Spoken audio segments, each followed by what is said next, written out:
Assalamualaikum warahmatullahi wabarakatuh. Saya Indana Zulfa, NIM E 2019-1069. Di sini saya akan menanggapi dari materi selanjutnya yang berjudul tentang ekonomi terbuka atau 4 sektor. Terbuka atau 4 sektor terdiri dari sektor rumah tangga, sektor industri, sektor pemerintah, dan sektor luar negeri. Sektor rumah tangga terdiri dari individu atau kelompok yang mana itu dianggap sebagai homogen. Selanjutnya yaitu sektor perusahaan. Sektor perusahaan terdiri dari sekelompok perusahaan yang mana memproduksi barang atau jasa. Kemudian sektor pemerintah. Sektor pemerintah adalah yang mana memiliki kewenangan untuk mengatur kegiatan yang ada di masyarakat dan juga di perusahaan. Selanjutnya yaitu sektor luar negeri. Sektor luar negeri yaitu sektor ekonomi dunia yang mana jika kita berbicara tentang ekonomi terbuka, di situ sedang terjadi ekspor dan impor. Ekonomi terbuka adalah perekonomian suatu negara yang terlibat luas dalam perdagangan antar negara. Jadi hampir seluruh negara yang ada di dunia ini itu menganut perekonomian 4 sektor, yang mana itu terjadi ekspor dan impor di dalamnya. Jadi karena adanya ekonomi terbuka ini, ada konsekuensi dari adanya ekonomi terbuka tersebut. Jika dilihat dari segi ekonomi makro, ekonomi terbuka itu berarti adalah pasar keempat. Pasar keempat itu dalam proses perekonomian jika ditinjau merupakan pasar luar negeri. Jadi, adanya pasar luar negeri ini memiliki konsekuensi yang lebih lanjut terhadap pasar-pasar lainnya.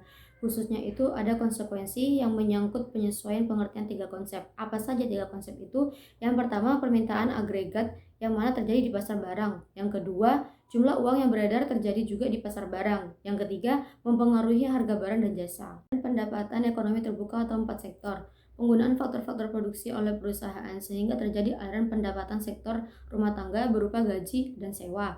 Kemudian perusahaan membayar pajak dari pemerintah dan selanjutnya rumah tangga membayar pajak pada pemerintah. Jadi perusahaan dan juga sektor rumah tangga membayar pajak kepada pemerintah. Kemudian sektor rumah tangga akan melakukan konsumsi barang yang diproduksi perusahaan. Yang dimaksud di sini di dalam negeri. Kemudian rumah tangga melakukan konsumsi luar negeri yang artinya misalnya ada sesuatu yang dipenuhi. Misalnya di Indonesia seperti tidak bisa memproduksi HP, maka akan melakukan impor sehingga konsumen atau sektor rumah tangga akan menikmati HP hasil dari impor. Kemudian sektor rumah tangga akan menabung pada institusi keuangan. Institusi keuangan menjamin modal kepada investor. Nah, karena sudah ada pemasukan dana dari konsumen, maka barang atau lembaga keuangan itu atau institusi keuangan akan menyalurkan uang tadi pada masyarakat berupa pinjaman. Selanjutnya, investor menanamkan modal untuk menambah kemampuan perusahaan untuk memproduksi atau investasi. Selanjutnya, pemerintah akan melakukan pembelanjaan dalam negeri, kemudian perusahaan menjual barang produksi ke luar negeri atau ekspor. Nah, semisal produksi padi, Indonesia sudah melimpah dan mencukupi untuk masyarakatnya, maka Indonesia melakukan ekspor. Adapun faktor penentu ekspor, yang pertama, apabila barang tersebut diperlukan negara lain dan mereka tidak dapat memproduksi barang tersebut atau produksinya tidak mencukupi keperluan di dalam negeri. Jadi, itu alasan pertama kenapa suatu negara atau pemerintah itu melakukan ekspor. Kedua, mitra barang. Yang ketiga, citra rasa masyarakat luar negeri terhadap barang yang diekspor. Yang keempat, kemajuan teknologi dan ekonomi negara. Kemudian, selain faktor-faktor yang menjadi penentu ekspor suatu negara, ada juga faktor yang menjadi penentu impor. Yang pertama, tingkat pendapatan negara.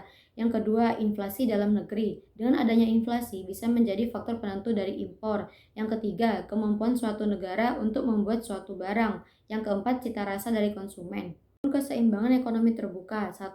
Penawaran dan pengeluaran agregat. Penawaran agregat atau yang bisa disimpulkan AS terdiri atas barang yang diproduksi dalam negeri dengan meliputi pendapatan nasional atau Y yang diimpor dari luar negeri sehingga diperoleh persamaan AS sama dengan Y plus M. Kemudian penawaran agregat atau yang kita simpulkan sebagai AE meliputi 5 komponen. Pertama, pengeluaran rumah tangga atas barang yang diproduksi dalam negeri atau yang dilambangkan SDN. Investasi swasta yang dilambangkan sebagai I, pengeluaran pemerintah, G, ekspor itu X, dan pengeluaran ke atas impor atau M, sehingga diperoleh persamaan AE sama dengan CDN plus I plus G plus X plus M. Kemudian pengeluaran rumah tangga terdiri dari satu pengeluaran dalam negeri atau dilambangkan dengan CDN dan pengeluaran atas barang-barang impor atau M, sehingga diperoleh persamaan C sama dengan CDN plus M atau impor. Jadi dari persamaan tersebut keseimbangan ekonomi terbuka akan tercapai apabila pendapatan rasional atau Y sama dengan C plus I plus G